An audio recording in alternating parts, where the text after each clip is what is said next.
Muito boa noite, meus queridos colegas. Eu sou a Luciana Legge, tesoureira do Conselho Regional de Farmácia do Rio Grande do Sul, e é um enorme prazer que vamos dar início ao evento, dando as boas-vindas a todos vocês, em especial ao Gabriel, antigo colaborador do Conselho. É muito bom te encontrar aqui. Então, a palestra de hoje discorrerá sobre o tema farmácia clínica, anamnese farmacêutica. O objetivo é entender a importância dessa prática para o profissional de farmácia, como ela deve ser conduzida e quais benefícios ela oferece ao paciente. Para isso, contamos com os conhecimentos do ministrante Gabriel Freitas, hoje docente do Departamento de Ciências Farmacêuticas da Universidade Federal da Paraíba, mas um ex-gaúcho, carioca e ex-gaúcho. Eu acho que o teu currículo, Gabriel, eu nem tenho como falar que são tantos títulos, né? São tantas emoções. Antes de darmos início ao evento, então, eu gostaria de comunicar alguns recados bem importantes. Tá? Solicito aos participantes que coloquem seus nomes completos no chat, que aparece ao lado, para que possamos fazer a conferência dos participantes e gerar seus certificados via acesso restrito após o evento. Pedimos também que todos fiquem com seus microfones no mudo, para evitar ruídos durante a apresentação. Informamos que a palestra será gravada e disponibilizada em nosso acesso restrito posteriormente. Vocês poderão anotar todas as suas perguntas durante a palestra. Ao final, abriremos espaço para dúvidas. Para organizar as falas, após o pedido do palestrante, quem tiver dúvidas pode se inscrever no chat para fazer as perguntas. Vão ser seguidas essas ordens de inscrição. Representando aqui todos os diretores do Conselho de Farmácia do Rio Grande do Sul, agradeço a quem participa desta atividade. Muito obrigada também ao palestrante de hoje, Gabriel Freitas, por aceitar esse convite e dividir conosco seus conhecimentos. Agradeço também a equipe organizadora, aqui temos a Chayane, representando essa equipe, um excelente evento para todos nós, e a palavra está contigo, Gabriel. Fica à vontade. Ótimo. Bom, prazer estar de volta, né? Mesmo que virtualmente, falar com vocês. Talvez depois, na hora das perguntas, a gente possa conversar mais abertamente, né? Nesse momento aqui, eu peço desculpas porque eu não estou vendo o chat e nem a carinha de vocês, né? Estou na apresentação, então só estou vendo a minha tela. Então, se alguém tiver alguma coisa para falar comigo no meio, fala pelo microfone para eu poder ouvir, tá bom, gente? Então, prazer, gente, prazer, Luciana, estar aqui, agradeço aí em seu nome, em nome da diretoria, o convite, muito bom estar com vocês de novo. Estava até mais cedo falando com a Chayane, que ela perguntou como é que é aqui em João Pessoa, eu falei, eu tenho saudade daí, dos amigos, né, tudo que a gente construiu junto com o CRF, com a FARC. Então, eu sinto falta dos amigos e é um prazer estar com vocês aqui nessa noite para conversar um pouquinho sobre esse tema. Tá bom? Então, vou falar, gente. Eu falo bastante, então, se alguém não entender alguma coisa muito importante, quiser interromper no meio, não tem tanto problema, mas se vocês puderem juntar as perguntas para o final, acho que é um pouquinho melhor, porque aí a dinâmica fica mais assertiva, tá bom? Então, antes de começar propriamente a falar de anamnese, eu acho que é muito válido fazer uma contextualização do cuidado farmacêutico, porque essa dita anamnese farmacêutica, né, a gente vai usar nesse contexto de cuidado farmacêutico. E aí o cuidado farmacêutico, ele preza muito por tentar fazer o farmacêutico voltar às suas origens, né, da sua profissão, não apenas na produção de fármacos ou descoberta, né, de medicamentos, ou na questão logística que nós nos especializamos ao longo dos últimos, 60 anos, mas sim para o olhar voltado para a pessoa que usa os medicamentos, né? Então, o cuidado farmacêutico, ele é uma filosofia de prática que está ancorada nesse tripé que vocês estão vendo aí, né? Que é o olhar diferente do tradicional. Que olhar é esse tradicional? É esse olhar que o farmacêutico só entrega uma caixinha de medicamento e a pessoa que acaba se virando para utilizar seus medicamentos, né? Ou aquele olhar que o farmacêutico é apenas o profissional do medicamento. Vocês já devem ter ouvido muito essa expressão. Eu particularmente nunca gostei dessa expressão, né? Que o farmacêutico é o profissional do medicamento. Eu acho que tem mais coisa aí, né? Acho que é muito mais um profissional de educação e saúde, um profissional que ajuda as pessoas a tomarem medicamentos, né? Tem a questão de olhar o indivíduo na sua totalidade e não apenas olhar para um doente, né? Então, você está tratando um diabético, esse diabético, ele tem uma vida. Eu, por exemplo, agora, recentemente, descobri que estou pré-diabético, já perigando para virar diabético, e não é fácil. Eu mesmo tenho uma adesão muito difícil, estou tomando metformina, fazendo dieta, fazendo exercício. É muito difícil essa adesão, né? Porque a gente se torna paciente, mas ele não deixa de ser pessoa. E a pessoa tem as suas dificuldades, as suas vontades. O ser humano é um ser de vontade. Então, o olhar desse profissional, dentro dessa filosofia, tem que ser um olhar para a pessoa, né? Que tem uma vida por trás de tomar medicamento. E aí eu já peço para individualmente, não sei exatamente quantas pessoas tem aí, mas que vocês tentem imaginar o que significa tomar um medicamento. E para cada pessoa tem uma resposta, né? Para algumas pessoas, tomar um medicamento pode ser uma coisa positiva, para outras pode ser uma coisa negativa. E esse profissional ele tem que ele tem que ter atenção para isso, né? O que significa tomar medicamento para aquele indivíduo? E por último, alcançar resultados, né? É muito importante alcançar resultados. Quando a gente prescreve, indica um medicamento numa farmácia, quando a gente dispensa um medicamento prescrito pelo médico, né, quando a gente dispensa um medicamento na atenção primária, esse medicamento ele tem um objetivo. Qual o grande objetivo do farmacêutico?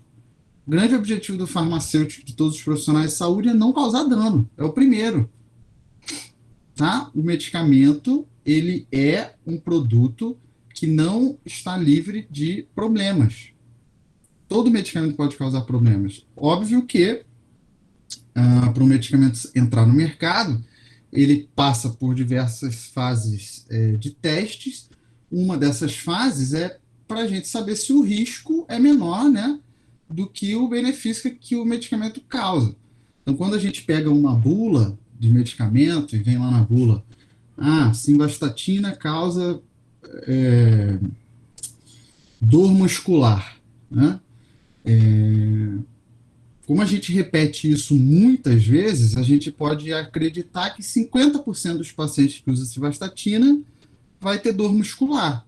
E quando a gente vai ver os estudos observacionais, a gente vê que não é nem perto desse valor, gira em torno de 15%, 12%.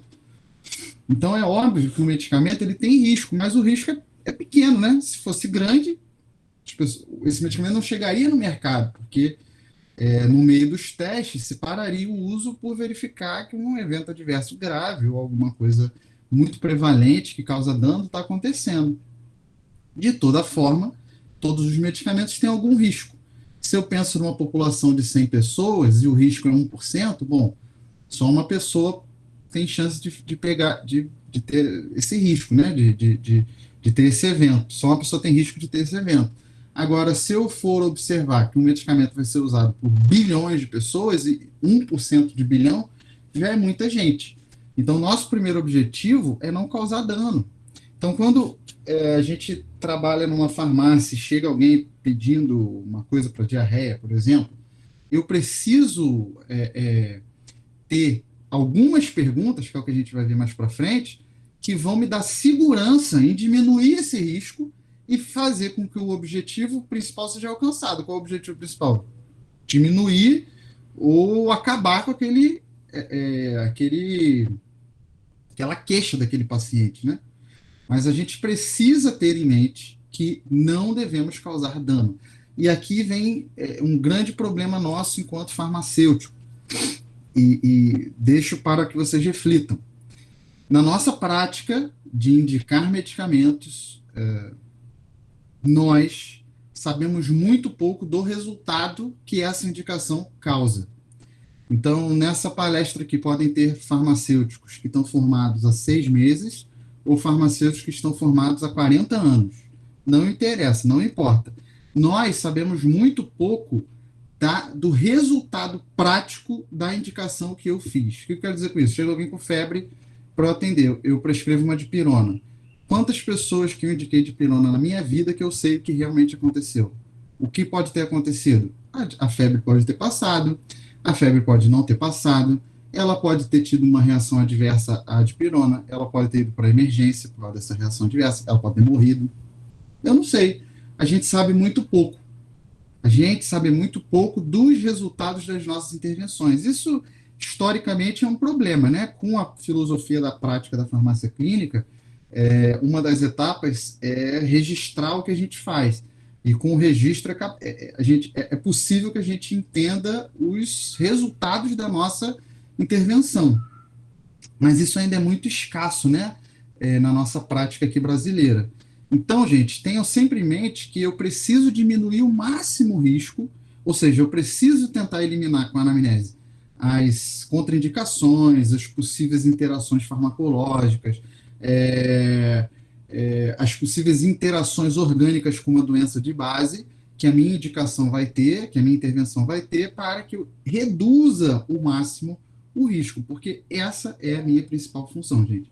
Eliminar o dano. Eu não posso causar dano. A pessoa que chega até mim, ela já tem um problema de saúde. Eu não posso causar um outro problema de saúde, né? E aí, ainda aqui nessa introdução, eu boto para vocês o conceito de cuidado farmacêutico, de atenção farmacêutica, que é um conceito lá da década de 90, nesse artigo que vocês estão vendo aí, que ele fala, ó, a atenção farmacêutica é um processo onde o farmacêutico coopera com o paciente, né, e eventualmente com outros profissionais, para que se projete um plano, se implemente um plano e se monitore um plano terapêutico. E esse plano terapêutico tem que produzir resultados. Esses aqui são os resultados que a gente espera. Tá bem? Então, pensem, quando na minha prática, seja eu trabalhando numa farmácia de manipulação, óbvio, gente, que a minha palestra ela é enviesada porque eu estou falando de atenção farmacêutica, né? Eu estou falando de cuidado. Então, é enviesada pelos locais que o farmacêutico tem acesso ao paciente. Então, farmácia, SUS, um hospital, no dispensário do hospital, numa farmácia de manipulação. Então, me perdoem porque o meu viés aqui é esse, né? Então, num ambiente, num contexto que o farmacêutico tem acesso ao paciente, a gente não está fazendo cuidado e nem ajudando os pacientes a resolver seus problemas ao entregar uma caixa, né? Ao pegar uma caixa qualquer de medicamento, entregar para o paciente e falar para ele, olha, o caixa é ali, o senhor quer um desconto? Qual é o seu CPF aqui para eu colocar o desconto nessa caixinha? Entendeu? Vocês acham que a gente está fazendo alguma dessas coisas aqui, concebendo um plano, implementando um plano, monitorando um plano? Creio que não. Então, devemos ir um pouco além disso, tá bom? E aí tem alguns princípios, né? Não vou ficar me prendendo porque não é o objetivo, mas vocês vejam que eu pintei algumas palavras fundamentais, que a primeira palavra é cuidado. Acho que a arte de cuidar, devemos, cada um de nós, a cada dia que passa, pensar o que eu estou indo fazer no meu trabalho hoje. E teve uma vez na minha prática, quando eu trabalhava em farmácia, que eu pensei isso andando para a farmácia, né? Tinha que ir trabalhar, eu morava perto da farmácia, e andando, caminhando, eu pensei, cara, eu vou fazer com que pelo menos por dia uma pessoa conheça o meu nome, saiba que eu me chamo Gabriel e eu sou farmacêutico ali daquele lugar. E eu comecei a ficar com isso na minha cabeça. E o que eu fazia? Bom, eu tinha essa meta. Todos os dias eu vou atender pelo menos uma pessoa muito bem, eu vou prestar cuidado a essa pessoa e ela vai... eu vou conseguir ajudá-la a resolver seus problemas com relação aos medicamentos. Isso vai me fazer bem e vai fazer bem ao outro. E quando eu comecei a pensar assim, a minha prática, por mais que a farmácia tenha muitos problemas, por mais que o farmacêutico trabalhe numa farmácia, no SUS, numa farmácia de manipulação, no hospital, tenha muitos problemas, né? Tem os problemas burocráticos, falta de tempo, pressão profissional, às vezes pressão comercial, tem a questão de ter que fazer várias funções, tem a questão burocrática da CNGPC, tem a questão burocrática, às vezes, da gestão comercial do estabelecimento. Então, o farmacêutico tem muitas dificuldades. E com essas dificuldades todas, eu botei essa meta. Eu vou atender uma pessoa muito bem num dia e essa pessoa vai lembrar o meu nome. Então, essa é a palavra principal desses princípios que orientam essa filosofia de prática que a gente chama de cuidado farmacêutico, né? Então, atenção primária e saúde, por exemplo, na Inglaterra, Canadá, as farmácias são partes do SUS deles, né? A farmácia é como se fosse o primeiro nível de atenção à saúde. Aqui no Brasil, a farmácia é meio que uma ilha ainda, mas a gente vê com a pandemia o quanto que as farmácias têm sido importantes, né? Em prestar orientação, em dispensar medicamentos, em fazer a testagem, na vacinação. Então, a gente vê que a farmácia é, sim, um nível primário onde as pessoas procuram atenção à saúde, né?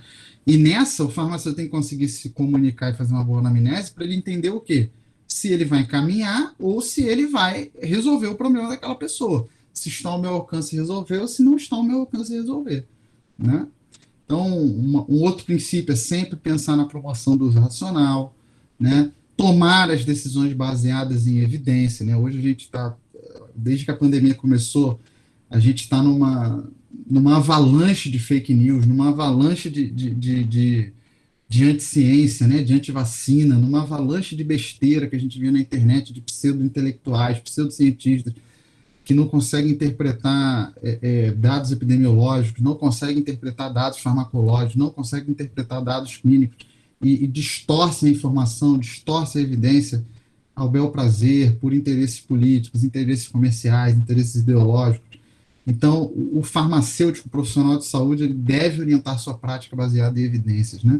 Isso é fundamental para a gente em qualquer nível de cuidado.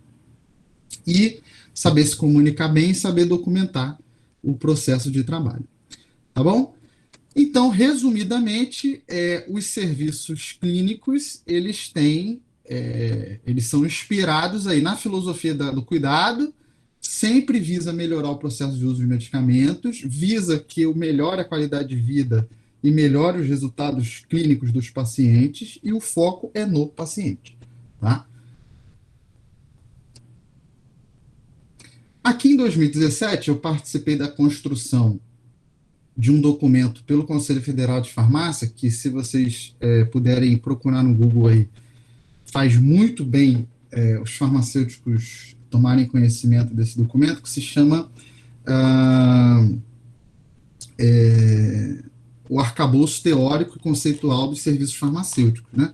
Se vocês colocarem aí na internet, Arcabouço Teórico e Conceitual dos Serviços Farmacêuticos, vocês vão achar esse documento. E lá nesse documento, a gente estabelece qual é o processo de cuidado em saúde, né?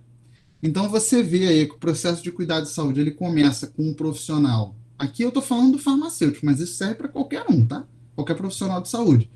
Então, ele começa ao acolher e identificar uma demanda. Então, numa farmácia, no SUS, a demanda pode ser uma demanda de um problema autolimitado, uma dor de cabeça, uma diarreia, uma azia, uma congestão nasal, né? Ou pode ser a atenção a uma prescrição médica, uma prescrição odontológica, ou pode ser a necessidade de um serviço farmacêutico mais complexo, como um acompanhamento farmacoterapêutico. Mas sempre a gente precisa, como primeiro passo, acolher e identificar que demanda é essa. Quando a gente faz isso, a gente identifica qual é a real necessidade do paciente, a gente planeja a intervenção junto com o paciente e realiza a intervenção junto com o paciente. E depois disso a gente avalia os resultados dessas intervenções. É essa parte de avaliar aqui que eu estava falando no início, que para nós é mais difícil. A dinâmica da farmácia, principalmente a farmácia comercial, é difícil o farmacêutico conseguir avaliar, porque no balcão, na dispensação, é difícil você retornar aquele paciente, né? A não ser que ele retorne à farmácia espontaneamente. A não ser que seja um serviço farmacêutico mais elaborado, como acompanhamento farmacoterapêutico, ou como uma revisão da farmacoterapia, algo que você vai ficar, rastreamento, algo que você vai ficar com contato com o paciente e vai conversar com ele depois, é difícil de avaliar os resultados, mas essa é uma prática que a gente tem que perseguir.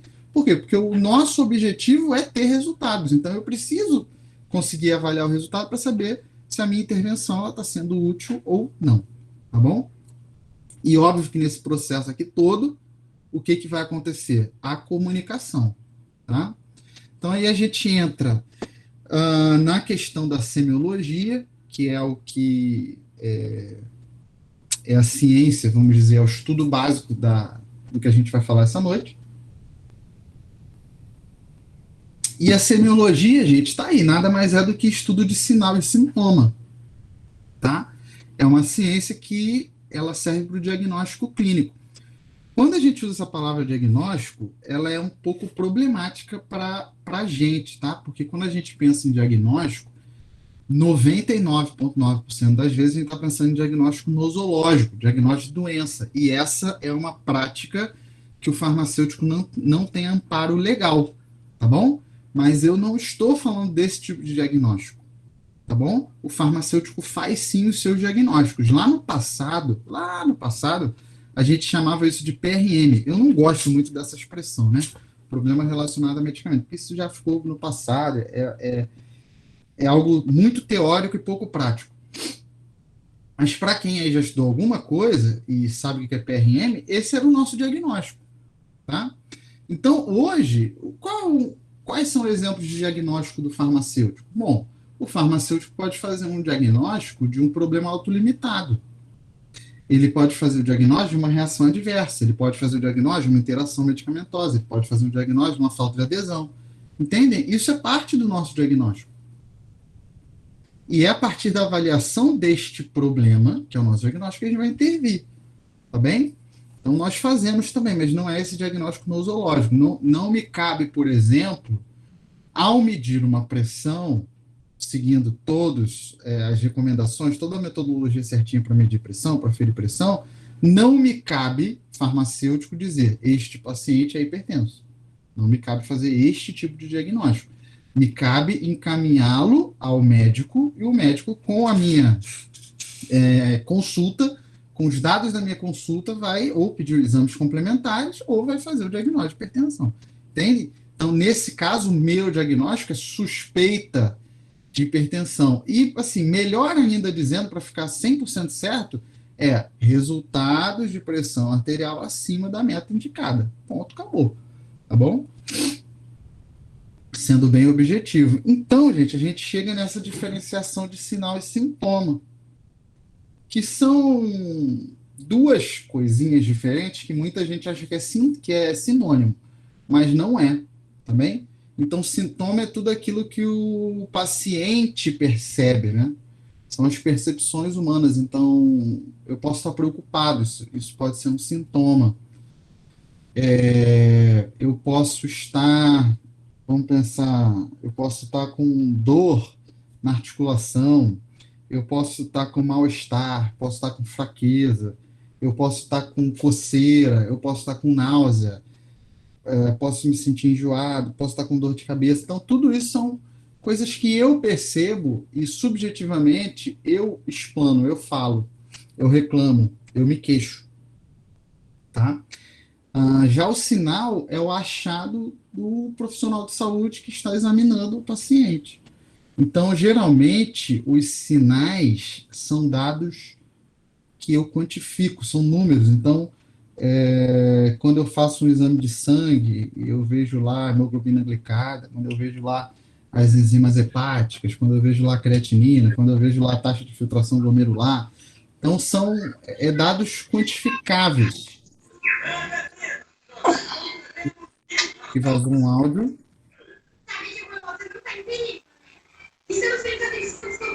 Tem alguém brigando aí. Oi?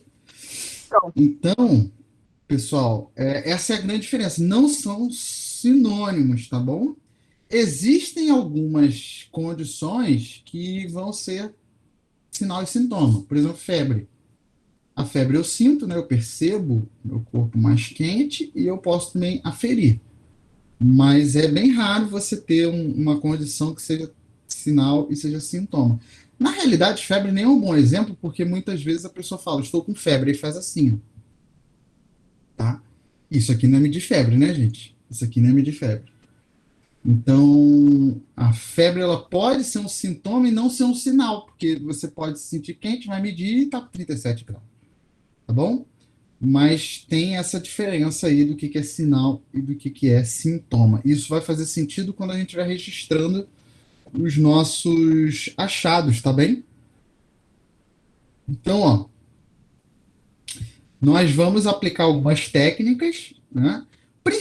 Para mim, a principal técnica que o farmacêutico vai aplicar aqui, gente, é a comunicação, tá bem? Para tirar informações do paciente, porque as pessoas não falam muito bem. As pessoas têm até muita dificuldade de entender o que elas estão sentindo. Então, a principal ferramenta, a principal técnica que eu acho que a gente usa aqui na Sêmio é a comunicação, tá? E, obviamente, a comunicação ela vai ser para tirar o que vocês acham? Sinal ou sintoma? O que vocês acham que a comunicação vai me ajudar? Ela vai me ajudar a encontrar sintoma, tá? Porque sinal eu vou aferir. Eu meio que não preciso conversar com o paciente para descobrir sinal, né? Eu vou aferir, vou medir uma pressão, vou fazer uma glicemia, vou olhar o exame de sangue do cara, tá bom? Vocês estão me ouvindo aí com silêncio Sim, agora? Não tudo sei. certinho. Estão me ouvindo? Ok. É... E aí, gente, o raciocínio clínico do farmacêutico, ele sem. Depois eu vou falar mais sobre isso, mas já fiquem aí na cabeça de vocês. Ele sempre vai perpassar por três palavras-chave. Três palavras-chave, tá? Quais são elas? Necessidade, efetividade e segurança. Essas são as três palavras que o meu raciocínio vai ter que chegar. Tá? Então, todas as minhas perguntas, elas de alguma forma tentam responder essas três palavras. Necessidade, efetividade e segurança. Depois eu explico o que significam elas. Vocês já devem saber. Mas tudo que eu perguntar é para chegar numa dessas três. Lembra que a gente não está fazendo diagnóstico no zoológico, tá bom? Então, olha aí. Tudo isso vai se dar numa consulta farmacêutica. Lá na Resolução 585 do Conselho Federal de Farmácia está o conceito, né, que está aí na tela para vocês.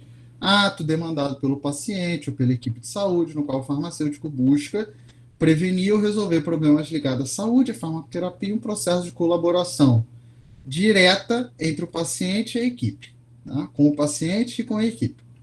Então, isso é consulta farmacêutica. Quando a gente pensa em consulta farmacêutica, a gente geralmente pensa num ambiente privado, né, numa sala, as pessoas estão sentadas. Por quê? Porque quando a gente vai numa consulta médica, numa consulta com um nutricionista, com um dentista, é assim que é. Então a gente pensa, né, que a consulta farmacêutica ela é também só num ambiente assim. Eu já acho, gente, que no balcão, se eu parar 5 minutos e prestar atenção no paciente, eu também considero que isso é uma consulta. Por que eu considero que isso é uma consulta? Porque se eu parar 3 minutos, 5 minutos com o paciente, tentando fazer perguntas assertivas, diretas, focadas em um problema, eu estou prevenindo e resolvendo o problema. Tá bom? Agora, óbvio, me dá uma metformina aí. Entregar a caixa, isso não é consulta, né? Isso na verdade não é nada, isso não é nem dispensação. Então, eu creio que se você para e presta atenção, seja 2 minutos no indivíduo, 3 minutos no indivíduo, onde você pergunta, ouve, identifica um problema, faz uma intervenção, eu acho que também isso é uma consulta. Tá bem? Óbvio que a consulta, para ser formalmente considerada como, envolve toda a questão da documentação, né? Que no balcão ali em pé, em 3 minutos, é muito difícil de fazer. Mas, assim, em tese, se você para prestar atenção na queixa e está raciocinando clinicamente, está tentando prevenir e resolver problema, para mim é uma espécie de consulta, tá? E nessa consulta, a gente, voltando ao que é sinal e sintoma, a gente coleta dados. Nosso grande objetivo numa consulta, né, seja indo no médico ou indo no farmacêutico, qual o objetivo de fazer pergunta? É coletar dado. Tá bem? Então, a gente tem dois tipos de dados para coletar, os dados objetivo e subjetivo. É muito parecido com sinal e sintoma. Dado objetivo, basicamente, é um sinal. Dado subjetivo, basicamente, é um sintoma. Então, o objetivo eu mensuro, eu observo, tá? Eu não vou ser influenciado se a pessoa está emocionada, se eu estou emocionado, se eu gosto da pessoa, se eu não gosto da pessoa, porque eu estou observando, é um número, tá? E dado subjetivo, geralmente, vem do paciente, ele expressa, estou me sentindo mal, estou me sentindo bem, tá? Estou tonto. Ele que expressa, então você não consegue medir muito bem, tá bom? Mas são esses dois dados que a gente vai buscar aqui nessa consulta, que tem essas etapas, né? A introdução, coleta de dados, avaliação, o plano e o fechamento. Então, gente, tudo agora parte para a comunicação. Então, desde o início, ó, desde a introdução, você está se comunicando, porque como é que vocês, não precisa me responder, né, até porque vocês não vão mesmo, como é que vocês se introduzem para as pessoas que vocês atendem? Vocês se introduzem calados, falam, bom dia, sou farmacêutico, sou farmacêutica, meu nome é fulano, ou vocês nem se introduzem? Pensem nisso aí. A gente está fazendo uma comunicação. Toda comunicação prevê uma introdução, né? Uma abertura nos trabalhos. Então, essa abertura, geralmente, ela se dá com o cumprimento, ela se dá com a apresentação, ela se dá com o acolhimento, tá? Então, algumas falas iniciais devem ser justamente essas três. Um bom dia, né? Uma saudação, o seu nome, quem é você e o que te traz aqui. Eu acho que essa é a abertura de qualquer processo de comunicação, tá? Ô, Chay, você tinha me pedido para gravar, você lembrou de gravar? Porque eu não lembrei. Estou gravando aqui, pode deixar. Ah, então beleza. Ok, tá bom. Então, gente, olha só, uma comunicação boa, né? Ela serve para todas essas coisas que estão aí. Você soluciona conflito, ajuda o paciente a enfrentar a dificuldade, ajuda ele a aceitar as limitações, ajuda ele a refletir sobre a sua autorrealização, inclusive nós mesmos, enquanto profissionais, tá? Porque, inclusive hoje ainda, sendo professor, é muito frustrante se comunicar, falar A com o aluno e o aluno entender C. É muito frustrante. Assim como os profissionais, deve ser muito frustrante o profissional falar A e o paciente entender Z. Então, a comunicação, ela ajuda que o paciente solucione os seus problemas, enfrente suas dificuldades. E ela precisa ser assertiva, por quê? Porque é muito ruim quando você fala assim, olha, o senhor tem que tomar esse medicamento, tá? O senhor tem que tomar. Senão o senhor vai morrer. Senão o senhor vai ter um AVC, senão o senhor vai infartar. Senão o senhor vai ficar entrevado numa cama. Putz, que tipo de comunicação é essa? Você gostaria de ouvir isso, se fosse você? Então, a comunicação, gente, ela estimula as pessoas a enfrentar suas dificuldades, aceitar as limitações. Nós, antes de sermos profissionais de saúde, somos pessoas, somos pacientes. Será que a gente não tem dificuldade para tomar um remédio todos os dias? Pensem aí vocês, quem toma remédio todo dia. Vocês não têm dificuldade, não? Todo dia toma 100%? Ou, sei lá, não tem uma reaçãozinha adversa? Ou, sei lá, não esquece? Ou, se vocês não tomam remédio nenhum, faz dieta. Todo dia dá para fazer a dieta certinho, sem furar? Ou faz exercício todo dia, você vai lá na academia e está com a mesma vontade? Será? Então, gente, paciente também é gente, igual a gente. Ele tem também as mesmas dificuldades. E a comunicação quer que eu tente ajudá-lo a entender seus limites, suas dificuldades e perpassar por elas. E não acusar o paciente, e não jogar a responsabilidade em cima dele, e não julgá-lo. Entendem o que eu quero dizer? Então, isso é uma comunicação terapêutica. Ajudar e não julgar. Tá bom? Ajudar e não julgar. Então, olha, profissionais que orientam melhor os pacientes, o que eles têm de característica? Eles escutam mais, eles utilizam o humor e eles estimulam a falar. Então, eles falam menos com o paciente, eles não ficam com a cara fechada o tempo inteiro que está falando. dá um sorriso, tenta fazer uma brincadeira, tenta mexer com a pessoa. Óbvio que respeitando também o que a pessoa permite, né? Que você entre. Ao fazer uma piada com alguém, você também perpassa um limite, né? Que a pessoa dá.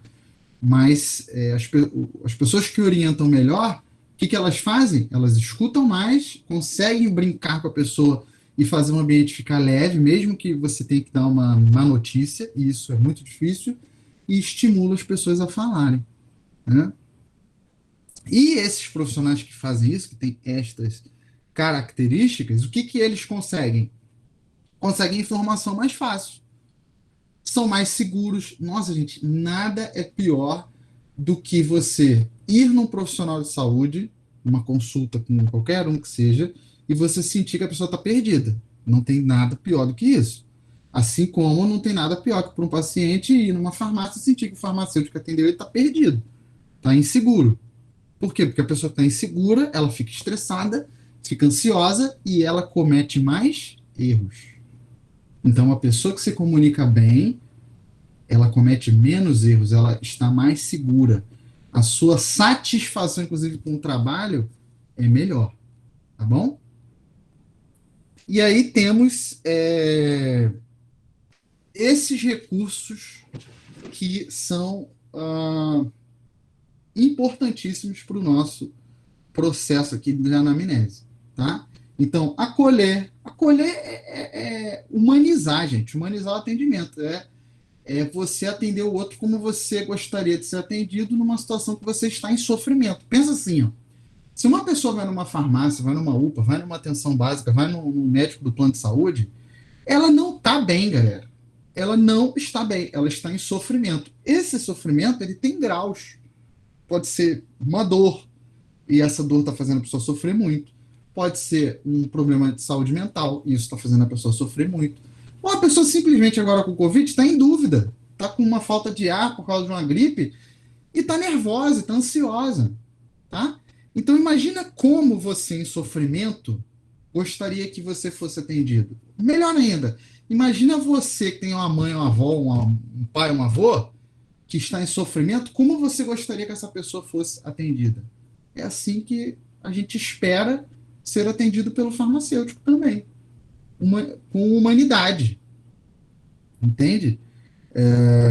Então, assim, o acolhimento, ele ainda puxa o segundo elemento que está ali, que é a escuta ativa, né? Que é você escutar os problemas. Quantas vezes a gente escuta os problemas, né, das pessoas que vêm até nós? Às vezes a nossa cabeça está tão cheia de problema e você não consegue escutar o problema do outro. Só que aí que está uma grande dificuldade de ser profissional de saúde, porque no momento que você está de jalequinho no seu plantão, o profissional de saúde é você, os seus problemas têm que ficar fora. Depois que você sai do seu plantão, você volta a resolver os seus problemas. Que nesse momento onde você escolheu ser um profissional de saúde, escolheu cuidar, nesse momento você tem que ouvir. E você tem que ouvir com atenção, né? Então, observar, escutar, acolher demanda do paciente, conseguir identificar qual a expectativa do paciente com o que ele está te falando, conseguir identificar quais elementos, até conscientes e inconscientes, que o paciente está te transmitindo. Tudo isso faz parte da escutativa, né? Uma pessoa que não faz escutativa, geralmente, ela tem o péssimo hábito de julgar antecipadamente o paciente. Ah, o senhor fuma? Aí, às vezes, você não falou nada, não expressou nenhuma palavra, né? Mas você falou, você fuma? E a tua sobrancelha foi lá na nuca. Ou a sua cara fechou, você não viu. Isso é julgar o outro. Será que a gente falaria isso para nós mesmos quando a gente abre o iFood e pede uma pizza de calabresa? Porque mal e mal para a saúde, a pizza de calabresa está fazendo mal também. Entende o que eu quero dizer? Então, a escuta ativa, ela impede que você julgue precipitadamente. Ela realmente te dá uma perspectiva de um outro recurso que está envolvido na comunicação, que é a empatia. Que é conseguir se colocar nesse outro lugar, né? Nesse lugar de quem está sofrendo. Eu acho que de todos os recursos que vocês estão vendo aí, a empatia é a mais difícil de todas, porque a empatia ela necessita que você se relacione com a capacidade cognitiva e humana do outro. E eu não sei se vocês concordam comigo, nesse mundo cada vez mais digitalizado que a gente vive, onde tudo cabe num Twitter ou em 10 segundos do Instagram, as pessoas estão cada vez mais individuais, né? Mais individualistas, mais egoístas. Está cada vez mais difícil de se colocar no lugar do outro. Está muito difícil. E o profissional de saúde tem que ter esse recurso, né? Eu queria que vocês fizessem um exercício de pensar quantas vezes vocês foram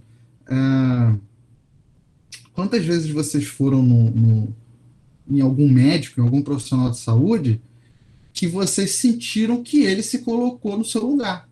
Pensem aí, façam esse exercício.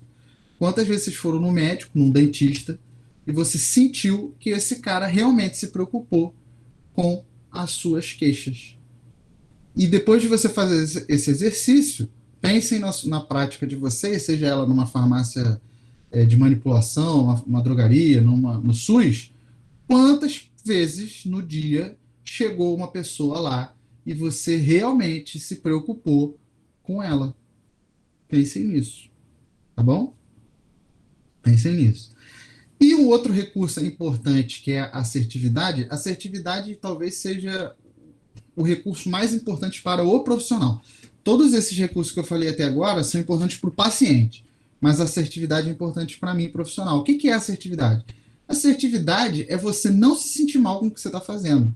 Ou seja, você precisa ser duro, você vai ser duro, mas você vai ser duro com educação, sem julgar. Você tem que falar uma verdade para o paciente, você vai falar essa verdade sem gerar conflito, sem colocar o paciente contra a parede. Então, você não pode se sentir mal, você precisa ser profissional, sem perder o controle, sem que a sua comunicação se torne agressiva, sem que ela se torne extrema, sem que ela se torne um julgamento. Tá?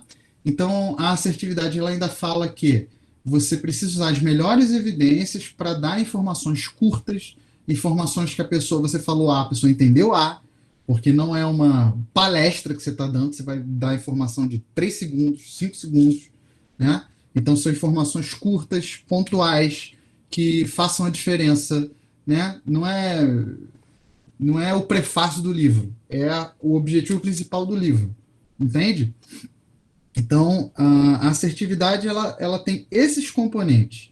É um diálogo franco, um diálogo profissional, um diálogo onde você não vai se sentir mal falando o que você tem que falar, e ao mesmo tempo você não vai gerar conflito, você não vai gerar no outro uma sensação ruim, tá bom? Entenderam? Esse recurso ele é o mais difícil de entender, mas para nós ele é o mais importante de ser utilizado. Tá bom?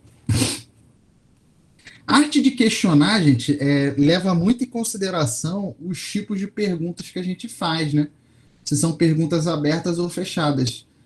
A maioria das pessoas tem o hábito de fazer pergunta fechada. Pergunta fechada são aquelas perguntas que a gente responde sim ou não. E elas não são muito boas numa anamnese. Pelo menos no início da anamnese não é boa. Porque, por exemplo, algumas coisas que você pergunta, o paciente ele foge da resposta verdadeira porque ele sabe que você pode julgá-lo. Ou ele não quer abrir. Então, se você pergunta, você tomou seu remédio certinho? Você toma seu remédio certinho? Você toma todo dia? Você esquece de tomar? Todas essas perguntas são sim ou não, sim ou não, sim ou não. E a pessoa não quer falar não, porque ela sabe que se ela falar não, você vai dar uma briga, vai brigar, vai falar que ela está errada, vai fazer alguma coisa nesse sentido. Então, é muito melhor você perguntar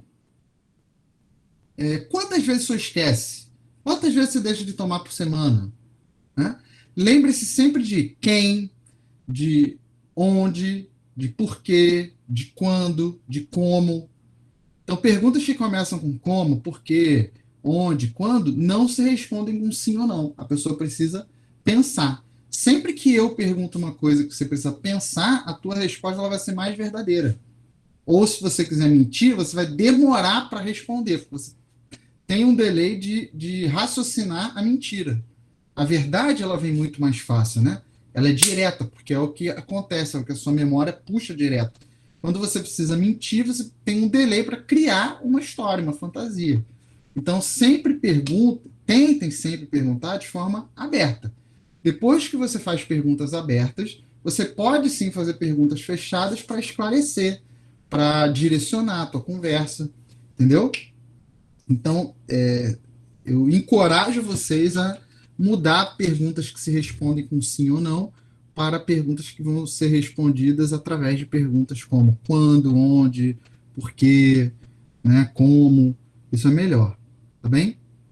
Um exemplo aqui, claro, o médico ensinou você a usar o remédio, o médico te disse para que servia, tudo isso é sim ou não. Você acha que ele vai querer confrontar o médico? Não. Se você perguntar como que o médico te explicou que tem que usar, para que o médico te falou que era esse medicamento? A pessoa tem que pensar e responder. Tá bom? Então, aqui, finalizando, né, o aconselhamento e a verificação de informações. Aconselhar depois do processo de comunicação ter sido feito, né, as perguntas terem sido feitas, a gente vai aconselhar, a gente vai orientar o paciente. Esse é o nosso papel, né? Lembra que lá no início eu falei que eu não gosto da frase farmacêutico é o profissional do medicamento? Eu prefiro a frase farmacêutico é o profissional da educação em saúde. Então, todos esses dados que vou voltar aqui, todos esses dados que a comunicação está me fazendo conhecer, nesse azulzinho aqui, eu estou identificando necessidades. Todos esses recursos que eu falei para vocês agora estão me ajudando a identificar necessidades de saúde, para que eu planeje e realize a intervenção. Então, a intervenção pode ser uma orientação, tá bem? Ou se a intervenção for, por exemplo, prescrever, indicar um medicamento, um MIP, eu tenho que aconselhar como que usa, tá bom? E no final, seria importante verificar se você falou A e o paciente entendeu A, né? Isso seria importante, tá? Tem algumas coisas na comunicação que a gente tem que evitar, né? Então, perguntas que induzem resposta, perguntas que intimidam a pessoa. Quando você faz várias perguntas ao mesmo tempo, a pessoa fica perdida. Usar muitos jargões, muita linguagem técnica, né? Isso distancia o paciente e o profissional. E aquelas perguntas que você deixa já uma entrelinha ali dizendo o que o paciente vai responder, né? Por exemplo, o senhor não está tomando remédio, né, seu João? O cara vai responder o quê depois disso? Não tem que ele responder, né? Eu vou falar, não estou, porque você já falou que eu não estou. Tá? Então, a gente evita esse tipo de pergunta aqui. E assim, ainda sobre comunicação, é muito importante, gente, que vocês saibam que no processo de comunicação, a maioria das coisas que quem está te vendo percebe é a comunicação não verbal. Ou seja, suas expressões faciais, o tom da sua voz. Ou às vezes nem é o tom, às vezes é a forma que você fala, ou os né, os tá que você fala, os bar que você fala, né? As gírias que você usa, as palavras erradas que você fala, a forma como você está sentado na cadeira, se você está olhando para o relógio, se você não consegue olhar para os olhos do indivíduo. Tudo isso, toda essa comunicação não verbal é mais de 70% do processo de comunicação. Ou seja, tudo aquilo que eu falo, tudo que eu estou falando para vocês aqui, vocês estão prestando muito mais atenção se estiverem olhando para mim, e estão prestando atenção se eu passo a mão na cara, como é que está o ambiente atrás de mim, como é que está a luz, como é que está o slide, do que propriamente dito está saindo da minha voz. Tá? Então, vazou um áudio aí. No processo de comunicação, gente, a forma como o outro está te vendo é mais importante do que você está falando. É isso que eu queria resumir aqui para vocês. Tá bem? Então, ó, a gente usa, de novo, de alguns artifícios. Então, a postura corporal nossa tem que ser uma postura aberta, não pode ficar de braço cruzado, né? Ou assim, meio que curvado. Você tem que estar aberto a ouvir as pessoas. Por isso que é importante você estar com os braços ao lado do corpo, e não com o braço fechado dentro do jaleco.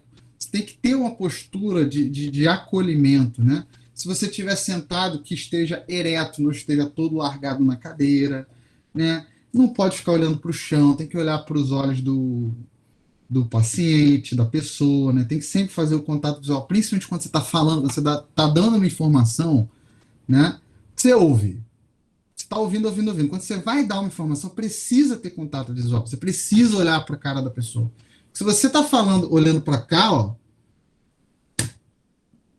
o que vocês iriam pensar se eu estivesse dando aula o tempo inteiro olhando para cá, assim? Entendeu? Então, não dá. A gente precisa ter o contato visual, precisa usar o toque quando a pessoa permite. Então, geralmente um idoso, ele precisa do toque, uma pessoa que está em sofrimento precisa de uma mão no ombro, né? Uma mão nas costas, um toque de carinho, de cuidado, de acolhimento. Bom, as expressões faciais eu já falei, se você mexe muito a sobrancelha, se você abre a boca sem nem perceber, se você mexe muito no rosto, se toda hora está olhando para o relógio, se você não consegue se expressar com clareza, está gaguejando, ou fica... sabe quando a gente está falando outra língua, que você fala até vir as palavras? Isso tudo dá uma sensação muito de insegurança para quem está te ouvindo, né? E sempre a gente tem que tentar ser sincero, ser atento, né? Porque isso faz parte da eficácia do processo de comunicação. Distância também. Vocês já foram em alguma consulta onde o médico estava sentado numa cadeira mais alta que a sua e estava bem longe de você? Nossa, parece que existe um abismo. Essa distância, ela mostra que não há cuidado ali, não há interesse em cuidar, porque está muito longe. A gente não cuida de ninguém longe, né? E na farmácia tem isso, tem o balcão. No SUS tem aquele vidro. Então, isso é problemático para a nossa comunicação, essa distância, né? Então, gente, esses foram só alguns recursos aí de comunicação que eu precisei explorar com vocês, porque acho que mais importante até do que perguntas eu tenho que fazer é como eu tenho que fazer essas perguntas. Então, eu espero que tenha dado para vocês entenderem. Agora, a coleta de dados, ela vai depender muito do seu objetivo, tá? Eu já são 10 para as 7, o meu tempo está terminando, então eu vou passar aqui as principais perguntas que eu acho que são as perguntas que o farmacêutico mais deveria fazer, tá? De qualquer forma, o material está aí com a Chayane e depois ela pode disponibilizar para vocês tudo. Mas depende do seu objetivo. Se o seu objetivo é uma dispensação, são menos perguntas, porque você tem menos tempo. Se o seu objetivo é fazer um acompanhamento farmacoterapêutico, ir para uma salinha, ficar lá 40 minutos conversando com o paciente, você vai coletar todos esses dados que estão aí, ó. Desde o perfil do paciente, o que ele usa de medicamento, o que ele tem de problema de saúde, todos os exames que ele tem, que ele fez recentemente, que medicamentos que ele está usando, que horas acorda, que horas dorme, o que come, né? Como é que trabalha, medicamento que está usando, medicamento que já usou, medicamento que tem alergia, ou outras coisas que tem alergia, medicamento que teve reação adversa. Então, dependendo do meu objetivo, a coleta de dados vai ser muito ampla ou muito curta. Porém, eu queria, para mim, o principal é que vocês saibam sempre essas perguntas aqui. Porque eu não vejo como o farmacêutico pode atender qualquer pessoa sem, no mínimo, essas perguntas que estão aí agora. Tá? Seja para dispensar um medicamento ou seja para resolver um problema autolimitado. Como essas são as coisas que o farmacêutico mais faz, o que é que o farmacêutico mais faz? Numa farmácia no SUS. Ele dispensa medicamento, que já veio de uma consulta, ou ele atende uma queixa, né? Atende uma queixa principal, né? Então, o que que eu posso ajudar? O que você está sentindo, né? Eu vou atender uma queixa principal e eu vou tentar descobrir se essa queixa principal é um problema autolimitado e eu vou intervir, ou se não é autolimitado eu vou encaminhar, certo? Então, quais são as duas coisas que a gente mais faz? Dispensação e problema autolimitado. Pode ser que tenha alguém assistindo aqui que trabalha num lugar que tem consultório, né? Que trabalha numa sala de serviço farmacêutico? Pode, mas eu acho que essa não é ainda a grande realidade. Se tiver alguém aí que quer se apurar mais nessas perguntas sobre acompanhamento farmacoterapêutico, eu recomendo que vocês procurem um livro, um livro do Ministério da Saúde, que é Cuidado Farmacêutico na Atenção Primária, o caderno 2. São 4 livros, tá? São 4 livros. Vocês procurem o livro 2, o caderno 2. Nesse livro 2, tem tintim por tintim como é que é uma consulta farmacêutica do acompanhamento farmacoterapêutico, tá? Mas assim, tanto para dispensação quanto para problema autolimitado, é isso aqui que a gente tem que perguntar, gente. Há quanto tempo está com os problemas, né? Onde que se localiza esse problema? Primeiro, quanto tempo? Eu pergunto por quê? Porque problemas autolimitados, eles duram em média 2 semanas, né? Problemas que estão há mais de 14 dias tendem a não ser autolimitados. Se não é autolimitado, não é na farmácia que isso vai ser tratado. A farmácia vai, no máximo, esconder o problema de base. Isso lembra lá do nosso primeiro objetivo, não causar dano.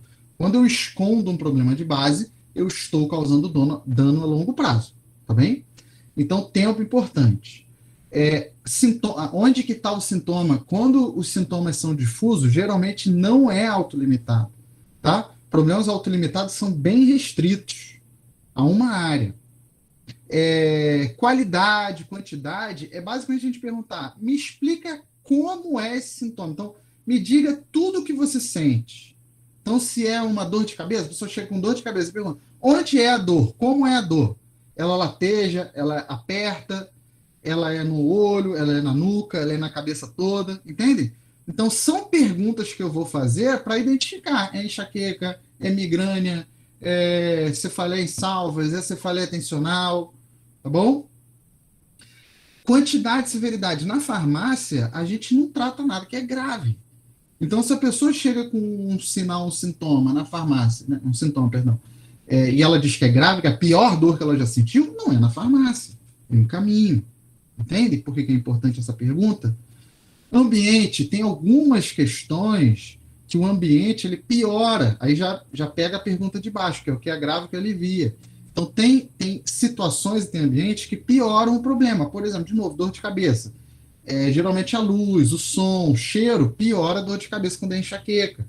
Quando não é enxaqueca, o ambiente não altera a dor. Então, isso já me dá a ideia para quê? Estou coletando dados para fazer o diagnóstico. Qual é o meu diagnóstico aqui? Problema autolimitado ou preciso encaminhar? Estão entendendo? Se é um problema autolimitado, que problema autolimitado é? Então, todas essas perguntas até agora foram para eu tentar identificar se é um problema autolimitado e qual é esse problema autolimitado. Tá bom? E aí vem a última pergunta, que essa talvez seja a principal para você não fazer besteira, que são sintomas associados. Então, o que mais tem de sintoma?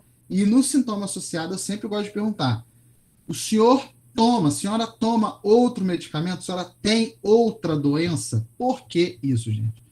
Porque se eu não sei o que a pessoa tem, a chance de eu causar dano é muito grande. Exemplo. Chega alguém com dor qualquer na farmácia. Pode pensar em qualquer dor. Ela fala que está com dor de dente. Você chega lá, pega uma caixa do Animesulida, entrega, fala para ela assim, isso aqui você toma uma vez ao dia, 2 vezes ao dia. Tá? Ponto. Essa foi a sua consulta, foi essa. Você perguntou o que a pessoa tem, a pessoa falou, está com dor de dente. Você perguntou, está com dor de dente há quanto tempo? Ela falou, há 3 dias. Você foi lá, perguntou se você tem alergia a algum remédio? Ela falou, não. Você vai lá, pega o Animesulida, entrega para ela, tá achando que está fazendo consulta, né? Entrega para ela, fala, toma 1 por dia, ela vai embora, paga e vai embora. Aí essa pessoa é asmática. E aí? Você não perguntou. A chance que ela tem de ter um evento asmático que leve ela à hospitalização é grande.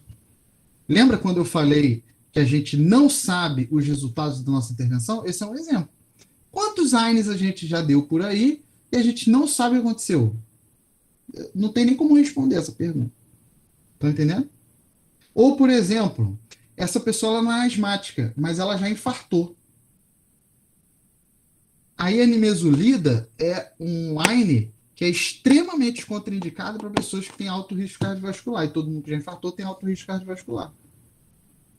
Então, a tomada de nimesulida por esse indivíduo é uma roleta russa. Porque infarto, né, gente? Infarto não é uma coisa que acontece ao longo dos anos. O infarto acontece em um segundo. É um segundo. Você entupiu uma artéria. Esse entupimento dessa artéria, ele se dá assim.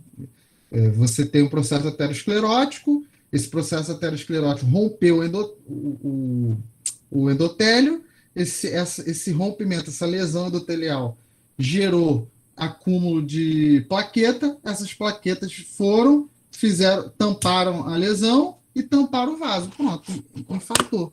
Aí a nimesulida vai lá e ela inibe prostacyclina, que é justamente que não está deixando a plaquetinha se grudar uma na outra. Tá entendendo?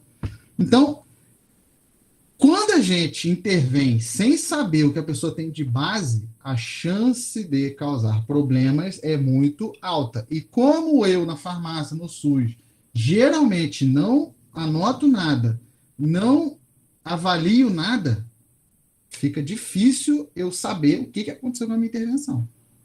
Tá bom?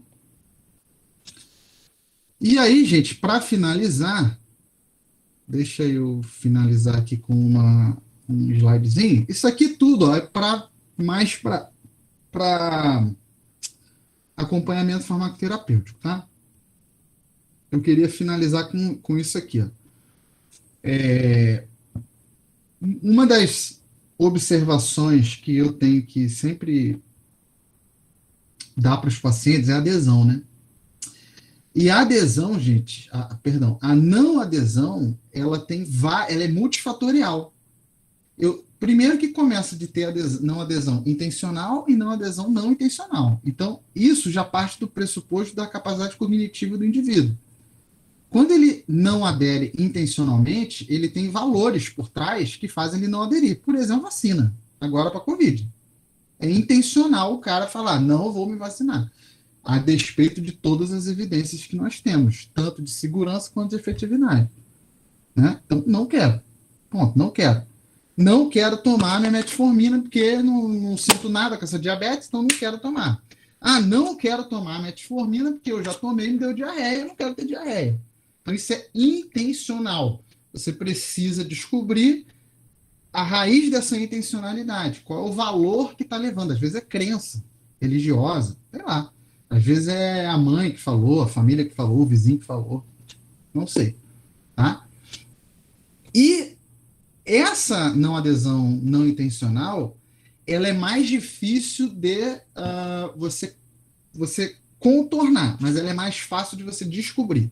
Já a não adesão não intencional, ela é mais difícil de você descobrir, porque ela envolve a capacidade cognitiva. Por exemplo, a pessoa tem asma e ela não consegue usar a bombinha. Se você não investigar se ela está tendo adesão à bombinha, você nunca vai saber nem que ela não tem adesão. Entende por que é mais difícil? Porque tem que partir de você. A não adesão intencional, ela parte do paciente. Ele fala, não quero tomar. A não intencional, a pessoa está errando porque ela não sabe, porque ela não entendeu, porque ela esqueceu, porque ela não compreendeu direito, porque ela não entendeu a sua doença, porque ela não entendeu a complexidade da farmacoterapia, ela não entende que ela tem que tomar 4 medicamentos para uma doença só, ela não consegue identificar o número de medicamentos que toma, ou é muito difícil tomar vários medicamentos, são vários horários por dia, entendem? Então, a não adesão intencional você descobre mais fácil, mas vai necessitar de muita conversa com o paciente para você convencê-lo, né? Convencê-lo não é uma palavra boa, para você empoderá-lo e ele escolhe o que ele vai fazer. Já a não adesão não intencional é mais difícil, tem que partir de você cavucar, descobrir e ajudar a pessoa a concordar para aderir. tá? Porque geralmente é uma falha cognitiva mesmo do indivíduo. Ele não sabe, esquece, não entendeu, por aí vai. Tá? E aqui, ó, isso aqui é um dado do OMS. Metade dos pacientes não tem adesão, gente. Então, olha só, vou dar um dado aqui para vocês. De todas as pessoas que vocês dispensam uma metformina por dia, metade daquelas pessoas, se você dispensou 10 caixinhas de metformina por dia, 5 não tomam. Não tomam. O que é não tomar? Falhar em 80% das tomadas. Tá? Eu, por exemplo, tenho uma adesão muito ruim. Se você falha em 80% das tomadas, você não tem adesão. Entende? Então, para cada 2 indivíduos que entraram na sua farmácia pegando uma losartana, metade não toma. Está entendendo como que a sua conversa ela precisa ser mais assertiva? Então, no meu modo de ver, a pessoa, na maioria das vezes, entra na farmácia pedindo uma coisa porque ela está com uma queixa, e aí a gente faz aquelas perguntinhas lá, que eu mostrei para vocês, ou ela entra numa farmácia com uma prescrição. Essas que entram numa farmácia com uma prescrição, metade não toma. E aí, ó, a conversa da dispensação, ela tem várias perguntinhas para a gente fazer. Ah, Gabriel, preciso fazer tudo isso? Não. Acho que não precisa fazer tudo isso. Mas algumas perguntas aí são fundamentais. Tá? Que perguntas que eu acho que são fundamentais? Se a pessoa entendeu a doença e o remédio. Se entendeu a doença, se entendeu o remédio. Isso é fundamental, tem que partir daí. Se a pessoa não entendeu a sua doença e não entendeu o seu remédio, ela não toma. É igual alguém que não entende por que tem que usar o cinto de segurança. Ela não usa o cinto de segurança. Quer dizer, hoje é até difícil porque os carros apitam, né? Mas se tiver num carro velho, ela não usa, porque ela não entendeu por que tem que usar o cinto de segurança. Entende? Então, a primeira coisa é, entendeu a sua doença, entendeu o remédio, ok. Entendeu quantas vezes tem que tomar por dia? Essa é outra pergunta fundamental. Outras perguntas fundamentais. Entender, e aí essa não é na primeira dispensação, essa é nas outras, né? Entender se o medicamento está funcionando. Você não faz nenhuma atividade a longo prazo se você acha que aquilo não está servindo. Por exemplo, se você está fazendo dieta e você não acha que está perdendo peso, você abandona a dieta. Se você está fazendo exercício e acha que não está ficando fortão, você abandona o exercício.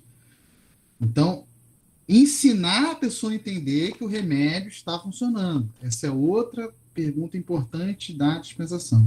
E, por último, a questão do se sentir mal. Eu não gosto de falar para o paciente, metformina vai te causar, sei lá, acidose lática. Sei lá, né? Pensei agora aqui. Eu não gosto de falar, simvastatina vai te causar dor no corpo. Não gosto, porque existe uma coisa que se chama efeito nocebo. É o contrário do efeito placebo. Efeito placebo é você ter um resultado positivo para uma coisa que você não fez, né? Então, você tomou um comprimido de farinha e você tem aquele resultado do remédio que você achou que ia tomar. O efeito nocebo é você ter o efeito adverso, porque você está pensando que vai ter. Então, eu não gosto muito de já falar qual é o efeito adverso. Eu sempre gosto de falar, olha, se sentir mal, se sentir alguma coisa diferente, só vem aqui para a gente conversar, me liga para a gente conversar, entendeu? Ou fala com o médico. Eu sempre gosto de fazer essa abordagem. Então, essas são as perguntas principais que eu creio que tem que ter na dispensação e que tem que ter numa anamnese para um problema autolimitado. Sem essas perguntinhas, gente, não dá para brincar. Tá bem? Não dá, você não está fazendo cuidado farmacêutico, não está fazendo nada, está entregando caixa. Essa é a minha humilde opinião. Tá bom? Aqui tem o SOAP, que era para falar de registro, mas não vai dar muito tempo. Aqui, ó, só para finalizar mesmo, lembra que eu falei que tem 3 coisas que a gente sempre tem que observar, que é o que vai fazer a gente raciocinar clinicamente, né? Dentro do contexto da farmácia clínica, que é necessidade, que significa o quê? A pessoa precisa desse medicamento, sim ou não? Ela precisa, sim ou não? Ela está tomando alguma coisa que ela não precisa, sim ou não? Efetividade, o que ela está tomando está tendo o efeito esperado, sim ou não? E segurança é, o que ela está tomando está causando um novo problema de saúde, sim ou não? Então, o medicamento tem que ser necessário, a pessoa precisa usar o medicamento que ela tem que usar, e não pode usar nenhum medicamento que ela não deve usar. O medicamento que ela usa tem que fazer o efeito pelo qual ele foi desenhado, e ele não pode trazer novos problemas de saúde. Então, o nosso raciocínio clínico, ele perpassa por essas 3 palavras: necessidade, efetividade e segurança. Algumas vezes, a resposta de um desses 3 problemas é a adesão. Adesão de mais, adesão de menos. Tá bem? Gente, falei muito, encerro por aqui e estou aberto aí a perguntinhas de vocês. Muito obrigado.